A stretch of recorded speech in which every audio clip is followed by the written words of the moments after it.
테나루 전투가 벌어지기 약 10일 전인 1942년 8월 12일, 과달카날에 고립되어 있던 미 해병대에게 중요한 순간이 찾아왔습니다. 그들이 목숨을 걸고 공사를 이어가던 핸더슨 비행장이 마침내 완공된 것입니다. 그리고 같은 날 누메아에서 출발한 미 해군 PBY 카탈리나 비행정 한 대가 약간의 보급품과 부상자 수송을 위해 핸더슨 비행장에 첫 번째 착륙을 했습니다.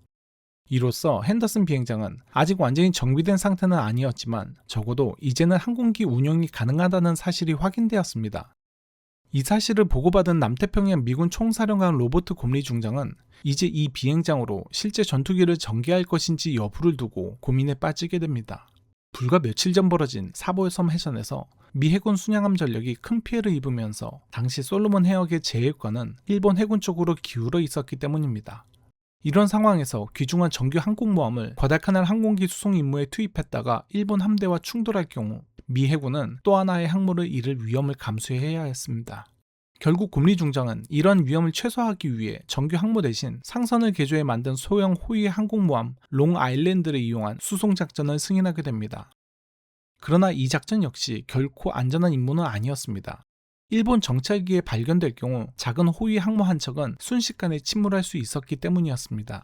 따라서 롱 아일랜드는 과달카날 해역에 직접 접근하지 않고 일본군의 탐지를 피하기 위해 남쪽 먼 해역에서 항공기만 발진시키는 방식으로 작전을 수행하기로 했습니다. 1942년 8월 20일 미 해병 전투비행대 와일드캣 전투기 19대와 돈틀리스 폭격기 12대를 탑재한 롱 아일랜드는 일본군의 탐지를 피해 과달카날 남쪽 약 320km 해역까지 은밀히 접근했습니다.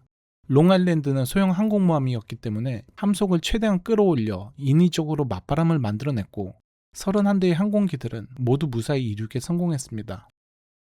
가판을 떠난 해병대 항공기들이 남서쪽 바다 위를 지나 과달카날의 핸더슨 비행장을 향해 날아가던 그 시각, 비행장의 동쪽 일루강 일대에서는 일본군 이츠키 지대가 이미 공격 준비를 마치고 미 해병대 방어선을 향해 접근하고 있었습니다. 그리고 불과 몇 시간 뒤 바로 이 지역에서는 테나루 전투가 벌어지게 됩니다. 오후 5시경 마침내 핸더슨 비행장에는 총 31대의 해병대 항공기가 차례로 착륙했습니다. 이는 과달카날 전역에서 미군이 처음으로 본격적인 항공 전력을 확보한 순간이었습니다. 미군은 과달카날을 지칭하던 암호명 작전 캡터스에서 이름을 따 이 항공 전력을 캡터스 항공대라고 부르게 됩니다. 이 순간부터 핸더슨 비행장을 중심으로 한 과달카날의 전황은 크게 달라지기 시작했습니다. 이제 이 섬은 더 이상 고립된 전장이 아니라 과달카날 해역에 일본 함대의 접근을 억제하고 차단할 수 있는 하나의 불침 항공모함과도 같은 존재가 되었기 때문입니다. 한편 바로 다음 날인 1942년 8월 21일 라바울에 있던 일본 제17군 사령관 야쿠타케 하루유시 중장은 충격적인 소식을 들었습니다.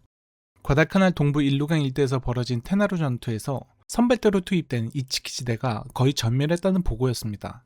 전투 결과를 통해 일본 지휘부는 과달카날에 상륙한 미군 병력을 약 2,000명 규모로 보았던 기존 판단이 크게 빗나갔다는 사실을 깨닫게 됩니다. 여기에 핸더슨 비행장까지 가동을 시작한 정황이 포착되자 야쿠타케 중장은 더 이상 소규모 병력으로는 비행장을 탈환할 수 없다고 판단했습니다. 결국 그는 과달카날 탈환을 위해 즉각적인 대규모 병력 투입을 결정했고 이 임무는 팔라우에 대기 중이던 가와구치 키요타케 수장의 제35 보병여단에게 내려졌습니다. 그리고 이들의 수송 임무는 앞서 이츠키 지대의 과달카날 상륙을 맡았던 다나카 라이조 소장의 제2 수레전대가 다시 맡게 되었습니다.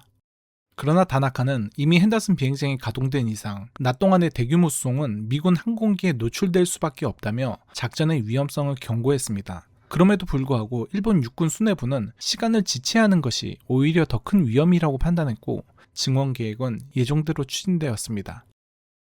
한편 육군의 증원 계획을 지켜보던 해군 연합함대 사령장관 야마모토 이소로쿠 대장은 이번 작전을 미군 항공모함을 과달카날 해역으로 끌어낼 좋은 기회라고 판단했습니다. 그의 구상은 다음과 같았습니다. 먼저 하라 추이치 소장이 지휘하는 경항공모함 류조를 주력 부대와 분리해 남쪽으로 앞서 진출시키고 과달카날의 핸더슨 비행장을 공격하게 한다는 것이었습니다. 핸더슨 비행장이 위협받는다면 이를 방어하기 위해 프랭클레츠 중장이 지휘하는 미 항모함대가 출동할 가능성이 높다고 보았기 때문입니다.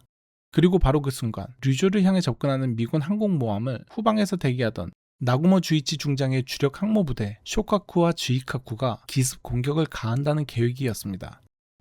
즉 일본 해군은 과달카날 증원 작전과 미군 항공모함 경멸이라는 두 목표를 하나의 작전 속에서 동시에 달성하려 했습니다. 그러나 미군 역시 일본의 움직임에 예의주시하고 있었습니다. 로버트 곰리 중장은 일본이 과달카나를 포기하지 않을 것이며 머지않아 대규모 증원 작전을 시도할 것이라고 보았습니다. 특히 그는 일본 수송선단이 움직일 경우 이를 엄호하기 위해 항공모함 전력이 함께 투입될 가능성도 높다고 판단했습니다.